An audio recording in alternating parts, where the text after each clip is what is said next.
Hi அஸ்ஸலாமு அலைக்கும். So இது லாஸ்ட் வீடியோவோட கண்டினியூஸ் vlog தான். ஸோ பன்னீர் பட்டர் மசாலா என் ஸ்டைலில் எப்படி பண்ணுறதுன்னு பார்க்கலாம். ஃபஸ்ட்டு அதுக்கு ஒரு மேரினேட் பண்ணணும். அதுக்கு ஒரு பவுலில் இஞ்சி பூண்டு paste 1 table spoon, garam masala, மிளகாத்தூள், சோயா சாஸ் இதெல்லாம் ஆட் பண்ணி நல்லா பிசைஞ்சுக்கணும்.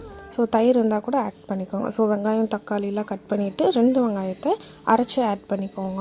இப்போது ஒரு பேனில் பட்டர் அப்ளை பண்ணிவிட்டு ஸோ நம்ம அதை நல்லா டோஸ்ட் பண்ணி தந்தூரி டோஸ்ட் பண்ணுற மாதிரி சூப்பரான ஒரு மசாலா. இது சிம்பிளாக இருக்கும் ஆனால் டேஸ்ட்டாக இருக்கும். ஸோ தக்காளியெல்லாம் அரைச்சி எடுத்து வச்சுட்டு சீரகத்தூள், மிளகாத்தூள், மல்லித்தூள் இதெல்லாம் எடுத்து வச்சுட்டு மஞ்சத்தூள் லைட்டாக ஸோ பட்டர் ஆட் பண்ணிவிட்டு இஞ்சி பூண்டு பேஸ்ட், வெங்காயம், கொஞ்சம் கருவேப்பிலை, தக்காளி இந்த தூள்ஸ்லாம் ஆட் பண்ணி கரம் மசாலா அரைச்சி வச்சிருந்தோம்லே அதை ஆட் பண்ணிவிட்டு நல்லா கொதிக்க விடணும்.